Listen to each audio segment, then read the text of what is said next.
The Star Sport podcast is brought to you by Access Credit Union. Access Credit Union, funding dreams for over 50 years.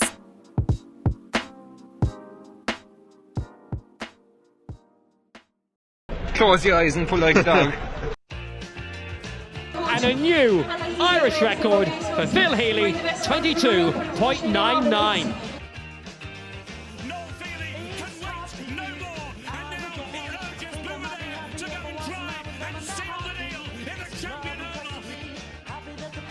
Christy Cooney hands over the Sam Maguire Cup to Graham Canty, Cork All-Ireland champions for the 7th time ever. Hello and welcome to the Star Sport podcast. My name is Dylan Mangan of the Southern Star and I'm joined today as always by Kieran McCarthy, the Star Sport editor.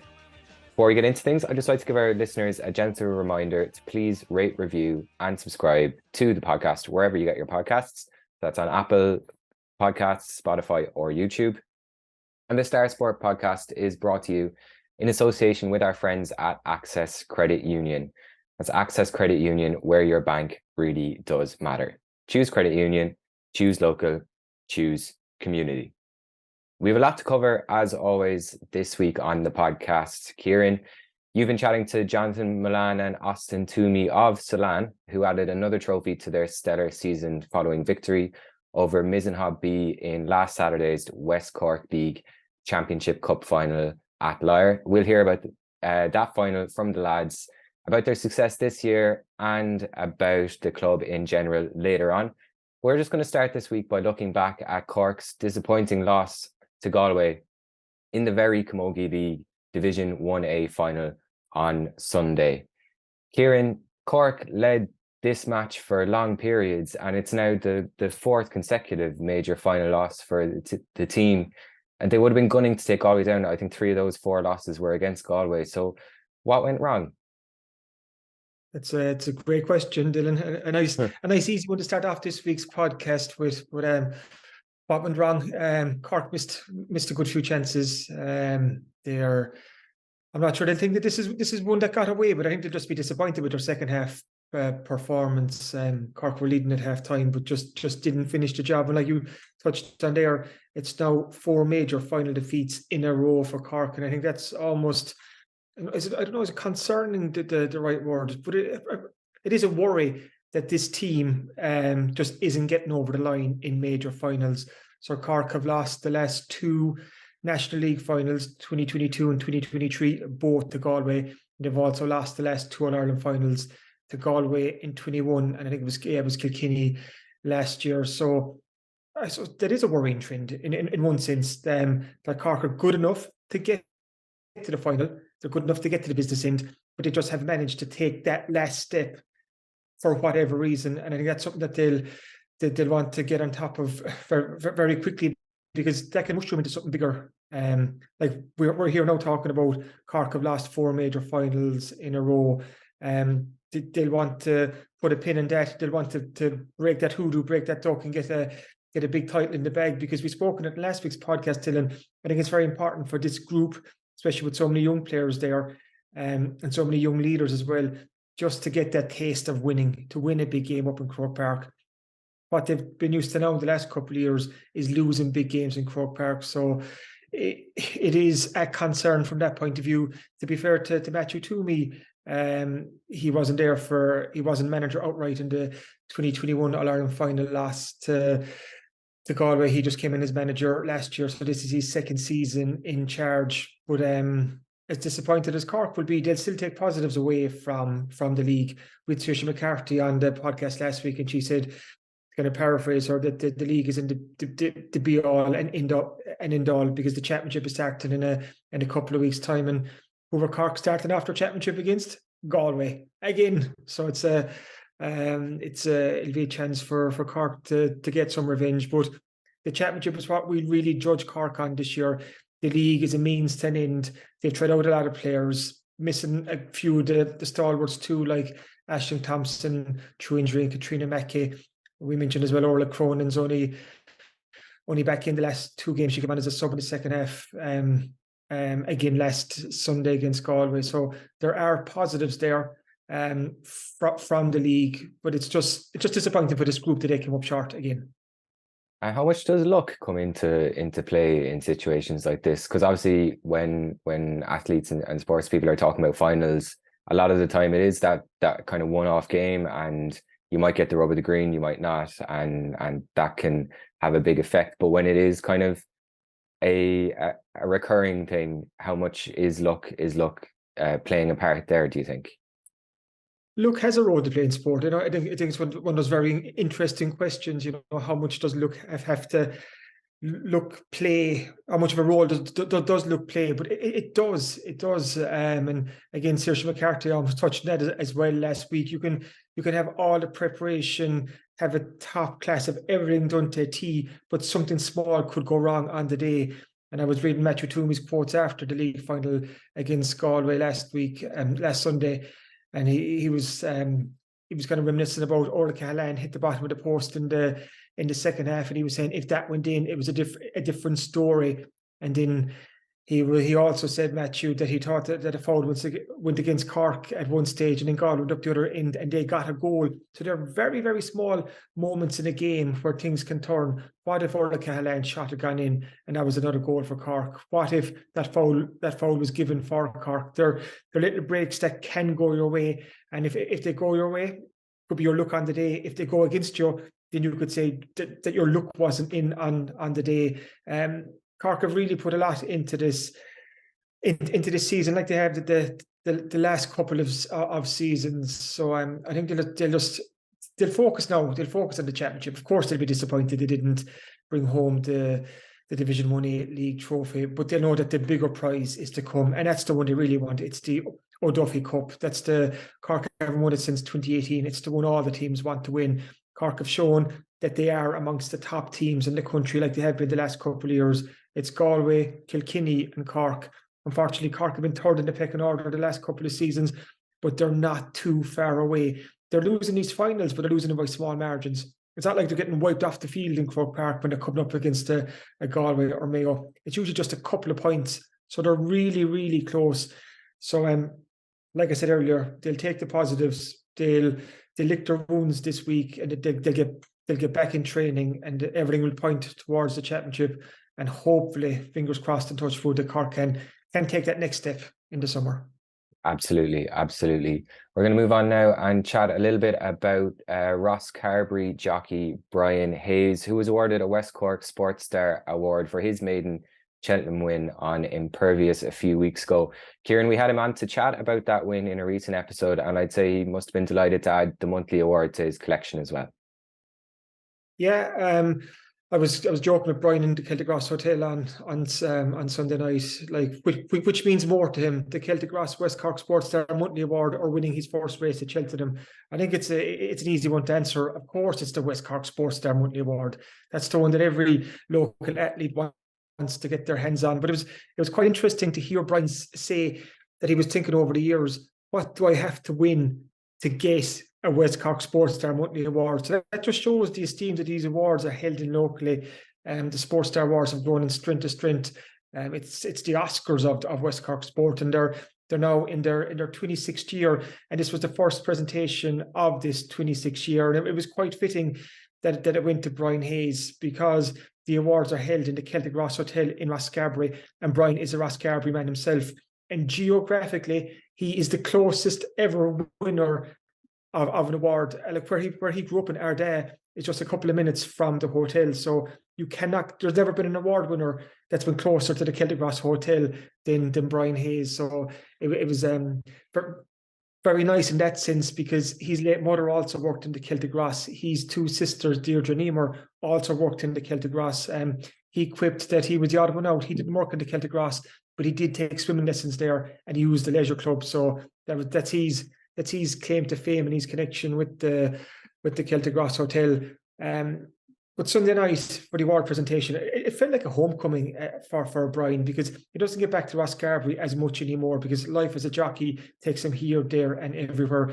Actually, earlier on Sunday, Brian and his partner, the trailblazing jockey Rachel Blackmore, they were both racing in Tramore. They both had wins there, and they hopped in the car to come straight down to the Celtic Ross Hotel for this monthly award presentation.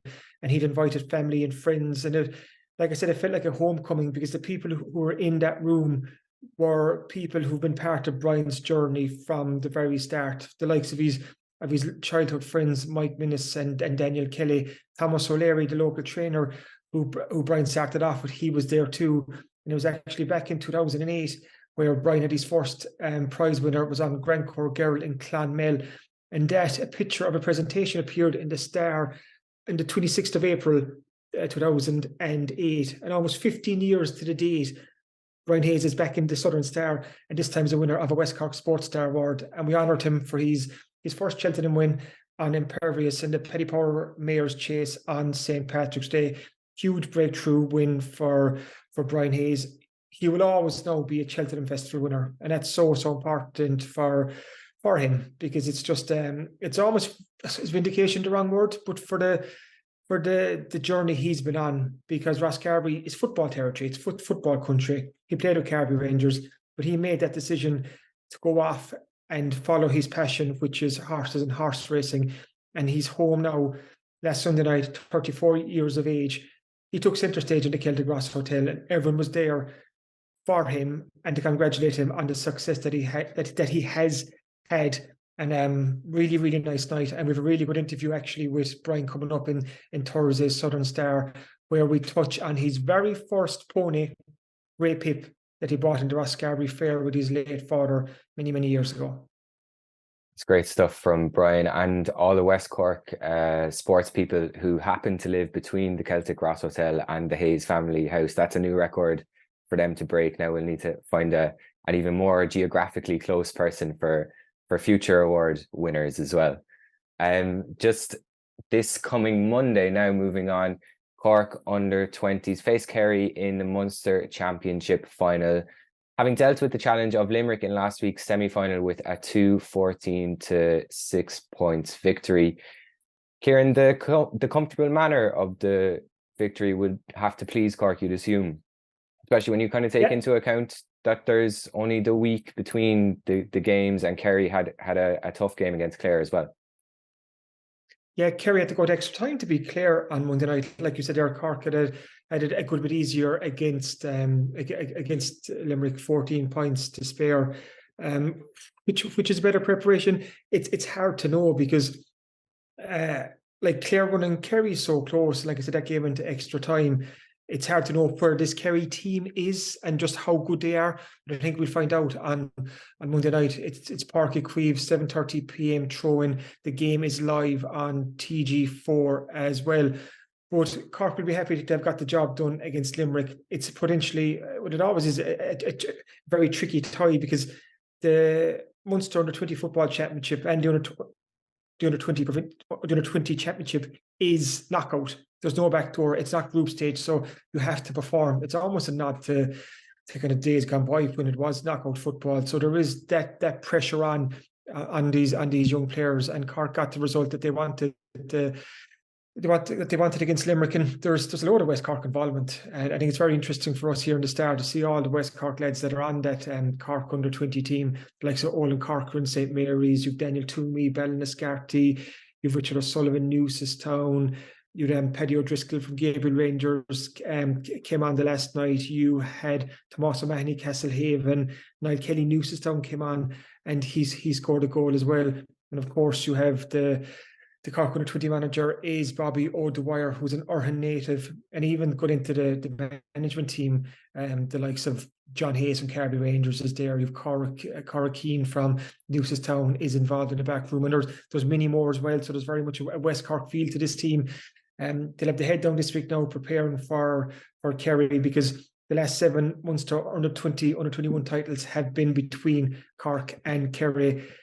Cork relinquished their crown last year down in Tralee, but now it's Kerry's turn to come across the county bounds and come up into Páirc Uí Chaoimh on Monday night. So hopefully Cork will get the job done there, and it'll be a very sweet win against that lot across the county bounds.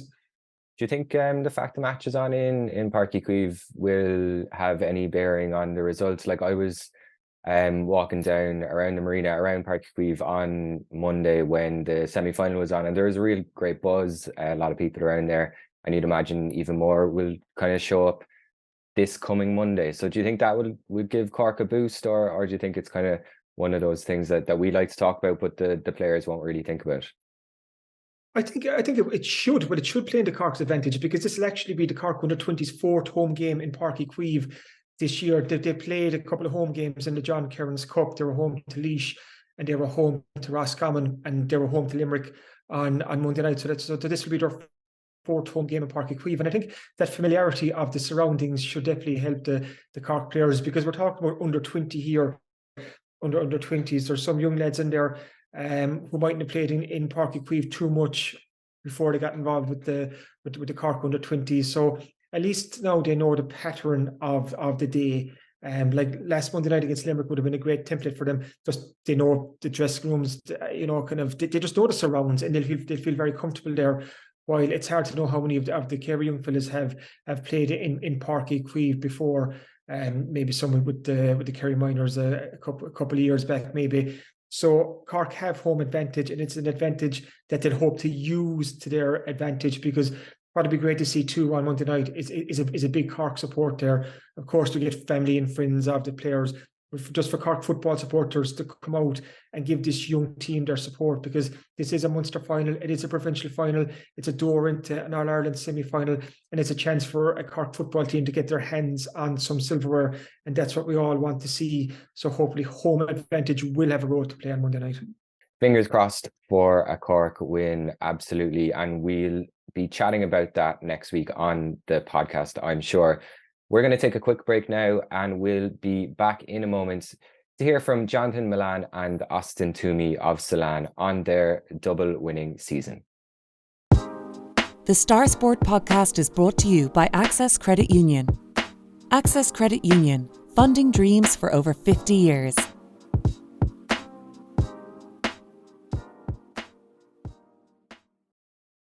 Two is the magic number for Sullane this year, who completed a brilliant double last weekend with victory over Mizen Hob B in the West Cork League Championship Cup final at Lyre.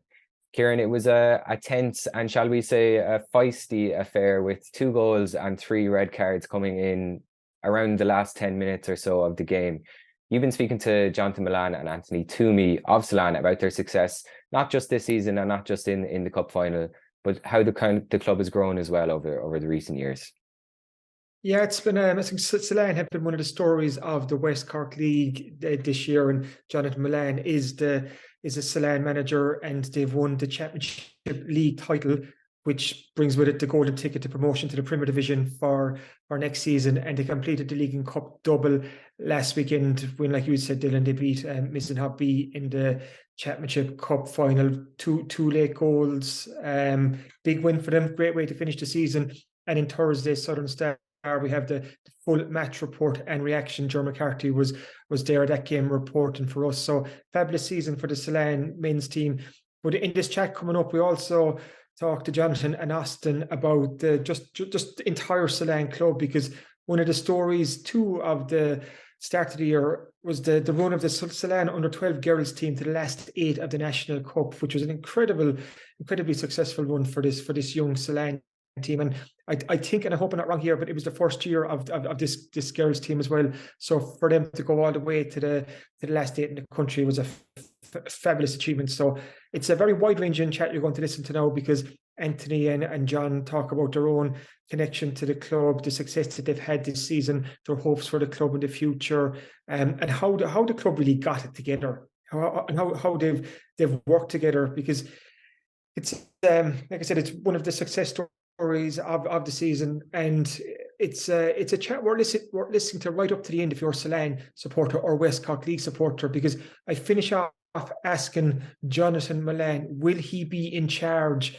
of the men's team next year when they go up into the Premier Division? So I think it's worth listening to see what Johnathan says. But just want to say congrats to not just the men's team for the double, but just for the whole club and what they've done. It's just great to see soccer going so well in the Ballyvourney area. And there's there's roots being put in place now. There's a strong foundation being put in place, and this is a club that wants to build on the success that they had this year. And it's quite interesting to hear. I think it was Johnathan or Austin. I'm not sure which one said it, but they're not going up to the Premier Division just to make up the numbers. They want to win a Premier Division title in the next couple of years, and I think that's a great attitude to have. That's really, really ambitious, and I think that's good for the West Cork League too, to have a progressive club like that who has ambitions and is willing to put in the work. So, like I said, congrats to Sullane, and as you'll probably hear now, Austin and Johnathan are in quite good form after the season they've had.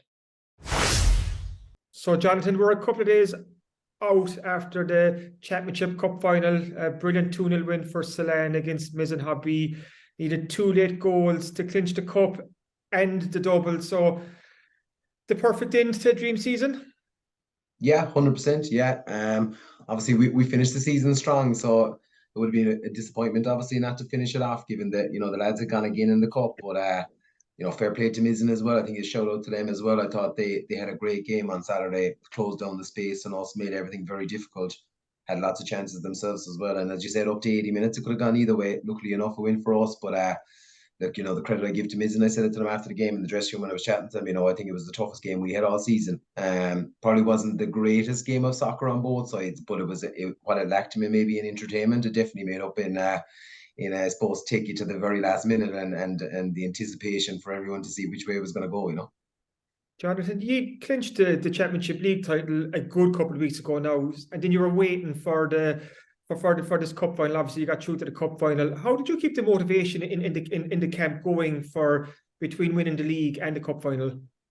Yeah, great question. To be fair, Kieran, it was one thing myself and Billy Healy, who's coached the team with me throughout the year, we're probably worried about. As you said, a big gap. So look, I think that's a credit to the players, to be fair. But I think the only thing I said to them is, I said, guys, days like this and seasons like this don't come around very often. You've got an opportunity where you've done the league now.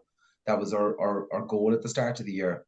Now there's an opportunity there to put a medal in your pocket, put a second one there, and we can go either way. We can obviously down tools and say we've enough done, or we can go and do it. And these players, which we'll obviously touch on later, of course they were only going to go one way. And the minute they got into the quarterfinal against Trina, they wanted to get to the final and win it, It's an incredible success for the Sullane's men's team. But I'm going to come to you as well, Austin.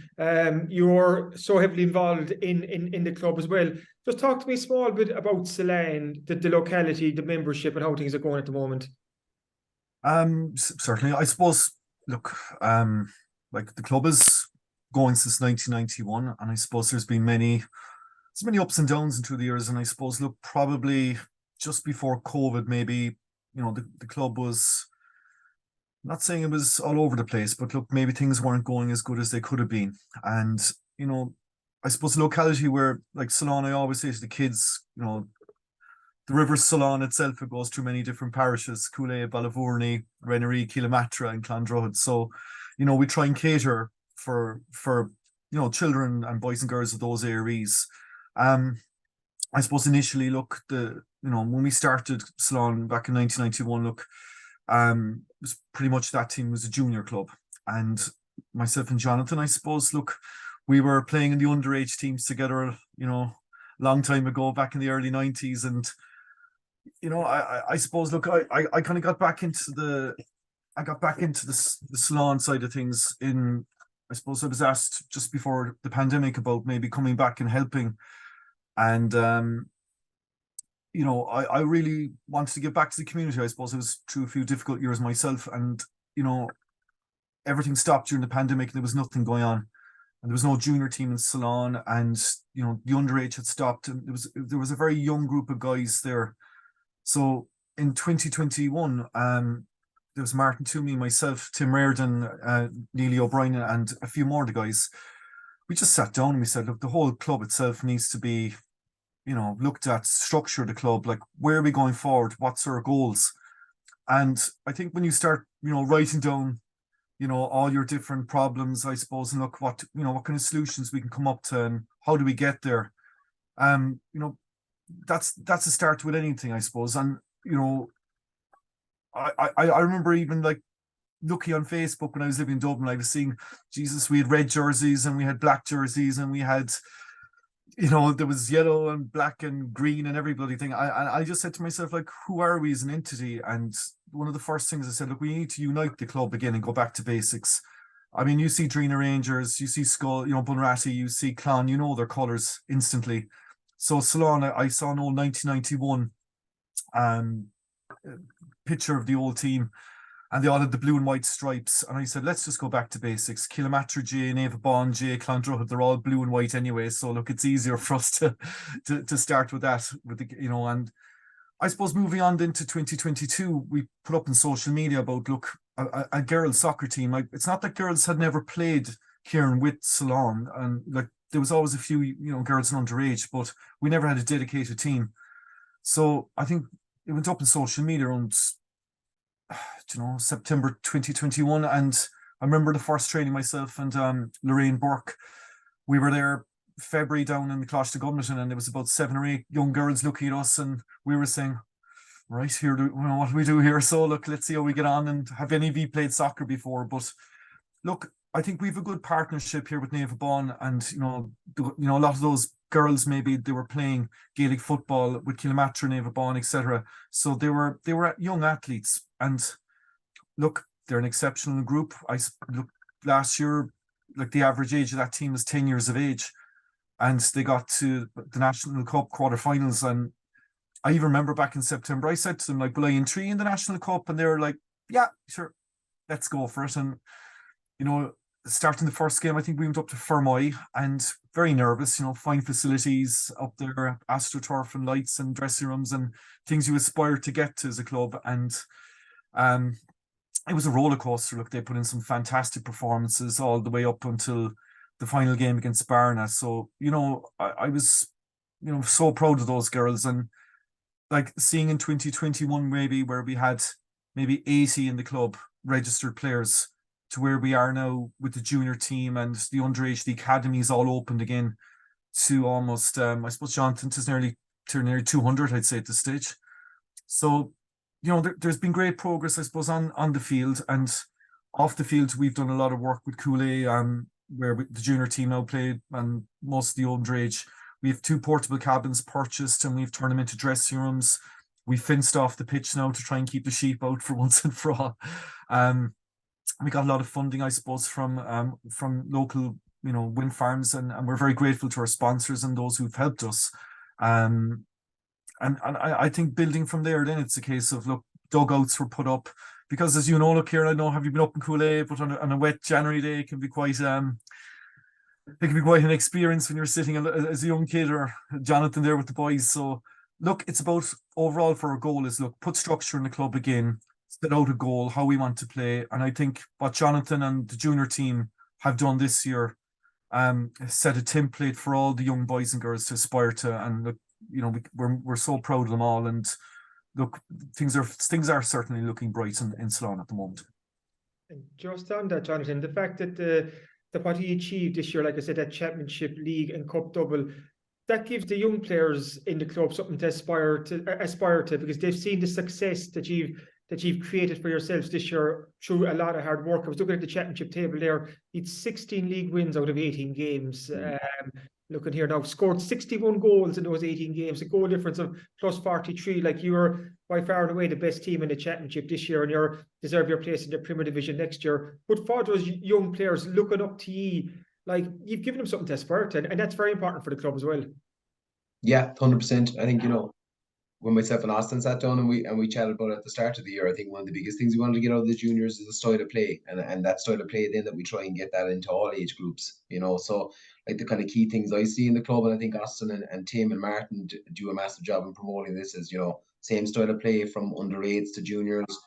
Everyone's having fun from under-8s to juniors, and creating that winning mentality. So luckily the juniors probably were the template for that this year, and that's a credit to them. Obviously we'll talk about them again in a minute, but yeah, I hope, obviously, this is, we had loads of young people at the cup final, we had loads of young people at the games during the year. I hope they look up on this and say, yeah, this is what you can achieve in a year, because obviously 4 years we had no junior team, so it just shows you what you can do in a small period of time if everyone buys into a project, Talk to me, so Johnathan, how you convinced so many players and fellas get involved in this junior team, because like Austin said there, a lot of GA clubs around where your catchment area is, but to get fellas to buy in to Sullane and give their all for a season, because we've seen West Cork League clubs over the years, when the season goes on so long and the GA season starts to kick in, it can get a bit difficult. So what's the secret to your success?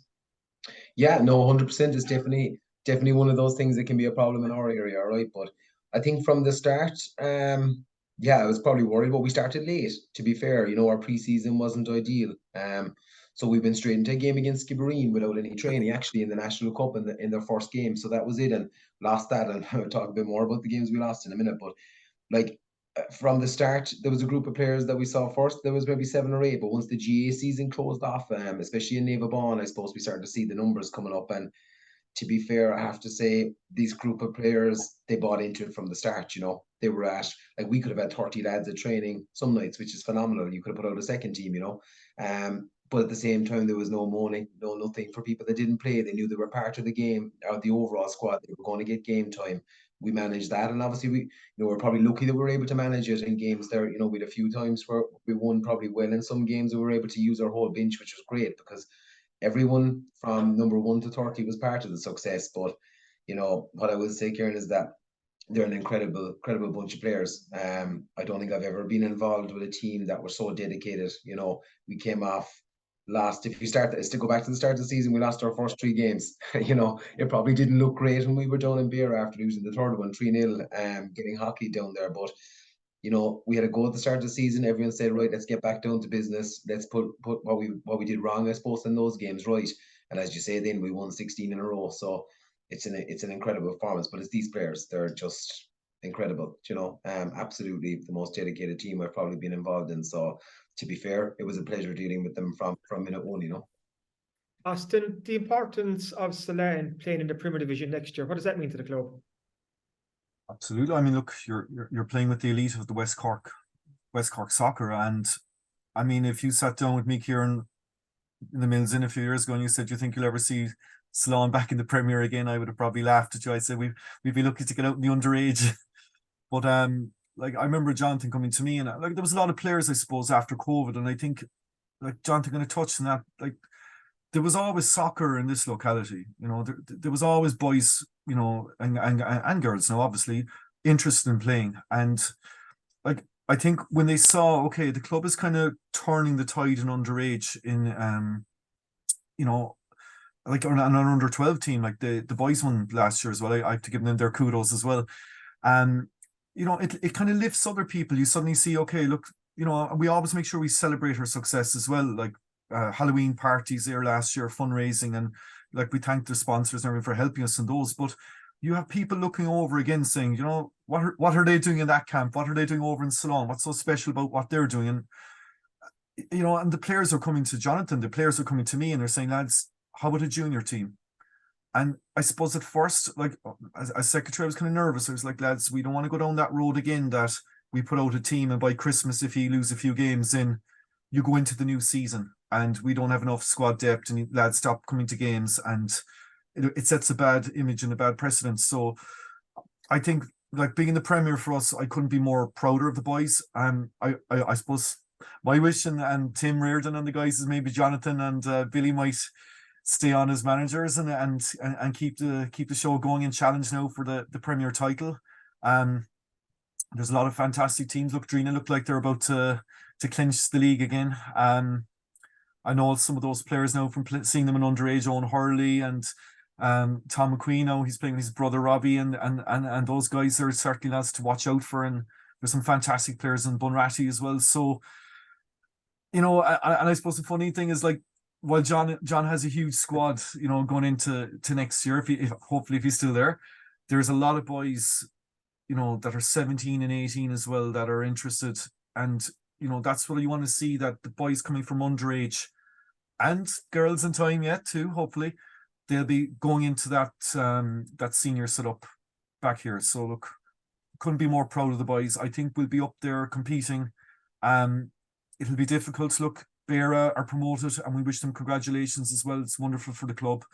And they put in a really hard shift. And look, they were up against Baltimore there in the second half of the season, but they just got through with that win over Clonakilty United. So look, we played Skibbereen. We've lost them in the Beamish Cup, and we lost them, I think, one of our first games in the juniors. So look, maybe we're itching to get a win over them now as well, and look, Beara as well. So we're familiar with them. So you're up against the big boys, and look, I think we've good. We're well able to stand our ground with these guys next season, hopefully. Johnathan, when you're reflecting on this season, what's a game or moment that stands out for you where you're thinking, okay, this group has got something special? Oh, good question. I suppose there was a few turning points, I have to say, Kieran. After losing the two opening games, the one where we played Udrina at home and Clan at home next, and we won 8-3 and 5-3. Like, we were a bit unlucky at the start of the season where we got a lot of injuries in our back four. Like you call out the stats a while ago, we conceded 18 goals in the league. We conceded 13 in the first 4 games. So we had to get that ship sorted again. So I think those ones were big ones to get the wins, get the points on the board, and allow time for our defenders to get back. Then after that, I suppose the standout ones was just the turn after Christmas. We beat Beara 5-0 at home. Went down to Drina, a very tough game. 0-0 at halftime, came out after the second half and scored straight away and won that 3-1. And then obviously the big one, it all came down to, I suppose, the Baltimore 2 games were pushed out for obviously no one's fault. Obviously, only just things didn't line up in terms of early in the season. But that was the big one down in Skibbereen, where we played Baltimore. So that was tense, but we got out of there 2-0, and fantastic performance down there by both teams, to be fair. It was one that was fitting probably for more the end of the season as opposed to maybe 4 or 5 games out. But they're probably the key games that stood out to me. I think once we got over Baltimore down in Skibbereen, though, I think we knew it was in our hands then, and we just had to finish the job. So I suppose that was probably the key game. But there was a few points during the season where you just kind of felt you lose those games and you go one direction, you win them, and suddenly you're in a title race. What does the club mean to both of you? I come to you first, Austin. Like you said, you're back involved in it now. You've given an awful lot, to Sullane. Like, why is the club so important to you? Probably, look, I suppose, look, personally, like I played with Sullane. I suppose I was probably on one of the first ever underage teams with my friends back in 1994. I remember going down to Crossbarry playing some game. Johnathan, you might have been in the bus too, and I think we were hockey 10-0. I think the old Knockavilla game or something. But I remember the whole way back in the bus, it was just always felt like we just, all we cared about was we nearly scored that day, but we didn't. And I suppose when I always compared it, and I adore Gaelic football and all the Gaelic sports, I always found with the soccer I just had more fun. Maybe for me personally, that was my opinion of it. I always felt it was just it was our thing where we go away as a little group and you wouldn't have half the pressure maybe. And look, that's not saying, look, I know I have a lot of fun Gaelic football too and winning, matches and mid-corks and things like that. You certainly, you have your days out as well. But look, I'm a proud Liverpool man, I suppose, and I always love the game. And I think, look, one of my best friends, God rest him, A. Cronin, he was working with the FBI and he died he died on back in 2014, unfortunately. And I think, like, my 2 of his best friends, one would be Johnathan Hoare. He'd be chairman of Neva Bawn Gaelic Football Club, and I suppose, look, I'd consider he one of my best friends too. And I think he'd be very proud that he was a Manchester United man, he was a Sullane man, he was a Neva Bawn man, he was an FAI man, he loved Munster rugby, and very proud sportsman. And I think, look, there's a part to me doing that in tribute to him as well, to say, look,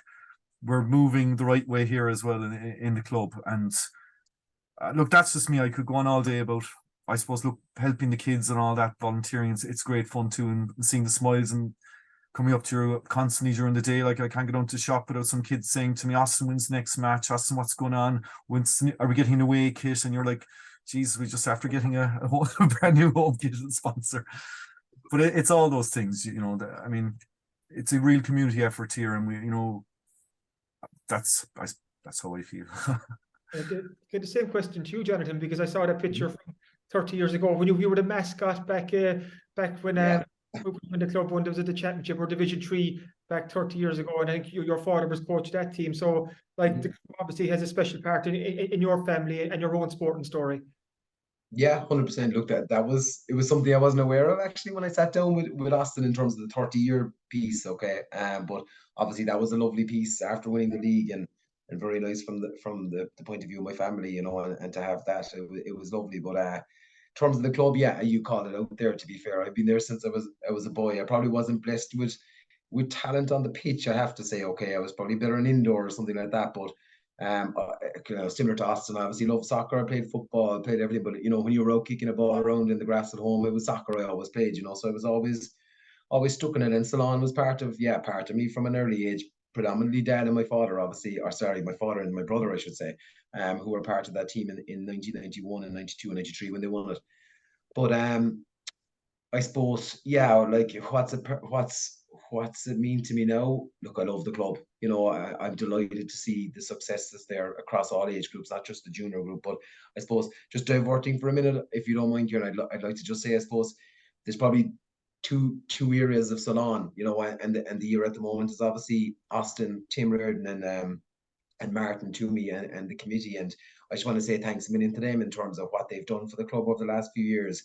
You know, making it for the likes of me such an easy job. I just had to go out and train players. You know what I mean? Pitches were lined, flags were out, all the small things that the players and me probably don't see, they're taking care of, and that's huge. And you know what they've done for this club is phenomenal. But I suppose another one I'd like to call out as well, it was very special at the cup final, and I didn't actually get a chance properly to sit down with him yet, I suppose, is we had Liam Griffin there, who was the original chairman back in the day, and who set up the club in 91. And as I said, I haven't chatted to him yet, but I hope Liam and Orla and the gang got a chance to sit down over the last few days and say, you know what, all that hard work, it was worth it, you know, and it's days like that they should enjoy as well, because they set this club up at the start, wash jerseys, line pitches, and horrible days, and you know, great credit needs to go to them as well. But yeah, the club means a huge amount to me. I hope it keeps going now. It's got momentum, so you know, winning breeds success. And we need to keep that going in the club now. Okay. And then I suppose the other thing I'd say as well at the end is what makes me proud as well is, you know, look, I suppose this was probably a soccer thing historically going back the years. You know, GA was always probably viewed as the number one sport, you know, and soccer probably maybe 2 or 3, depending on where rugby was or what community we're in. But what was great to see across Sullane is how we're bringing a professionalism to it. You know what I mean? We're getting down to games at the right time. We're getting the warm-ups done right. We're making sure the players are ready when they go out there. The training's been done properly. There's a style of play that we're following, and that's huge, you know, and that's half the battle. And if you get that right in the club, I think people will start to say, look, come here, these guys mean business, okay, and we want to be part of that journey, you know. I'm going to finish off. I'm looking for a Star Sport exclusive. Johnathan, will you be in the manager's hot seat for next season? So I'm just taking the lead from Austin's question. For people listening to the podcast, Austin has his hands clasped together. He's praying for so, pressure, Johnathan, but we're looking for this. I'm lucky. I think the Wi-Fi is not great. Maybe I'm dialing out here. Am I? You can't hear me anymore now. I know. What's the answer to the question? I suppose. Look, I probably took it on as a 1 season thing. I think I said that to Austin, to be fair. So of course I'm torn. I'm obviously busy. I've my own business. I've a wife that's due her 4th child, or we're due our 4th child. So it's going to be a busy house in the next couple of months. So, but at the same time, going back to my love of the club, I love it, of course. And of course, we've done a massive job for the junior team. So yeah, of course, you'd be torn either way. But I suppose the next thing, if I'm being honest, Kieran, you know, we've chatted already. We need to enjoy the success for the next 2 or 3 weeks, and the players need to enjoy that and do the medal presentations and all that, and have one good night, because you know you have to live with losses long enough. You might as well enjoy successes for a few weeks. And then I think we need to go into a process, and we need to look at what we did right this year, what we did wrong this year. Do you know, Austin touched on it earlier. We lost 2 games to the only Premier Division team we played this year. We lost twice and we didn't score a goal. So we need to evaluate what we need to do better, because look, ultimately, whether I'm in charge or whoever's in charge, if we're going up to the Premier, we need to come up with a plan to make a difference here and to win it ultimately. That has to be it. So I think part of that process needs to be analysed, the management team, and to see, you know, what we did right and what we did wrong, and you know, whether we stay on is the right thing to do, or whether, you know, a change of direction and now take this another level is the right thing to do. I think that will fall out of that process too. So talk about sitting on the fence now, like, but right now I think we need to sit back and probably look at it for what's the best thing for the club going forward, as opposed to what's the best thing for me. A very good answer. And I want to just congratulate you both, Austin and Johnathan, on terrific success, not just for the junior men's team, but obviously for the underage success as well. Austin with that Sullane under-12 girls team went all the way to the National Cup quarter-final, which was one of the stories of the West Cork Schoolboys and Schoolgirls League this year. Terrific success. So no doubt you will be in the headlines for the seasons to come. So congratulations again, and thanks for joining us on the podcast. Thank you, Kieran. And just one last thing, Kieran, actually, if you don't mind, just obviously just from our point of view too, we'd like to thank the Southern Star and yourself for all the coverage over the years. You know, it's great to get the club out there. I know it's great when you're winning, but we're delighted that you covered us so much during the year. So big thanks to you and to John McCarthy as well. I'm sure as well. Definitely for the underage and all the nice write-ups. I know that the boys and girls are reading all of those every week. So thank you so much. The Star Sport podcast is brought to you by Access Credit Union. Access Credit Union, funding dreams for over 50 years.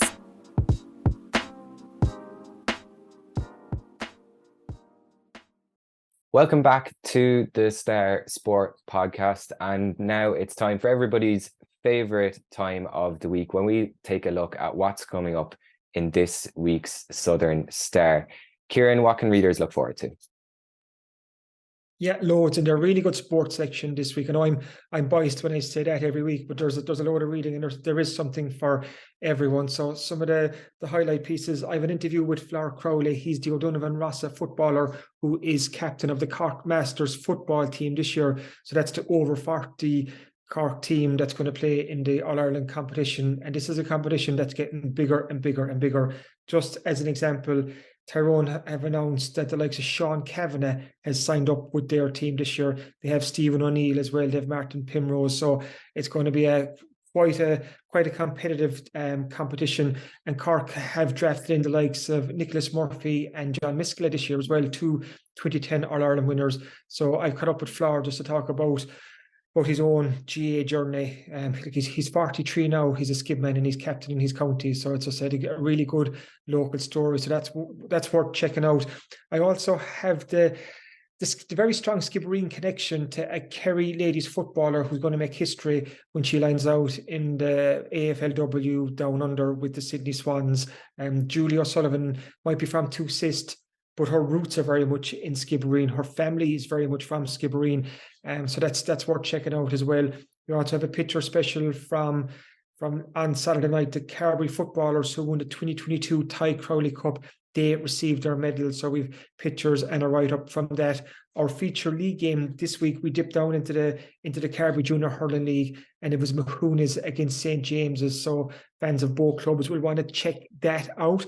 In Hawley O'Sullivan's inside track column, he's looking at the Cork footballers and what they need to do to get back on track. And he's some really interesting points in there. Just a quick one, just to tease our listeners about Hawley's column. He noted that Colm O'Callaghan was the only Cork footballer from the county team that won the 2019 Under-20 All-Ireland title that started against Clare last Sunday week. So he's asking about the conveyor belt and should there be more of those Under-20 team from that Under-20 team starting now. So I think that's quite a good point. We have a full page on the Skibbereen Grand League Regatta that was held at the National Rowing Centre, where a lot of local rowers did quite well. We've that interview with Brian Hayes. Martin Walter, motorsport expert, he pays tribute to the late Craig Breen, who died so tragically last week. That's worth to read. We also have a very good story on the rise of the West Cork under 14 Rebelettes. This is when Bantry and Dunmanway came together for a girls rugby team, and they conquered all before and after them in this season, winning a Munster League and Cup double. So that's worth checking out. And just a couple of quick more bits before I finish up. Great interview with John Motherway. He's a Barry Rowe man who competed in the Boston Marathon 40 years ago. So he's recalling how that came about. I think the Boston Marathon is on 127 years. It's been going now, the oldest marathon in the world. And we also have plenty of soccer action in there as well. Of course, Sullane's cup win against Mizen Hob B, but also Kilgovan Celtic won their first ever piece of adult silverware when the under-19s won the cup final last weekend. And there's even more than that inside in terms of Southern Star. So it is packed. Packed as always. I'm not sure how you fit it all in every week, but we won't get too behind the curtain on that. As always, if you're further afield or if you can't make it to the shops, you can subscribe to the Southern Star e-paper and get the Southern Star on your laptop, tablet, or mobile phone.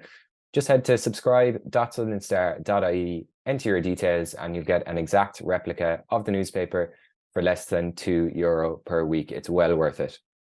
As always, thanks for listening to the Star Sport Podcast.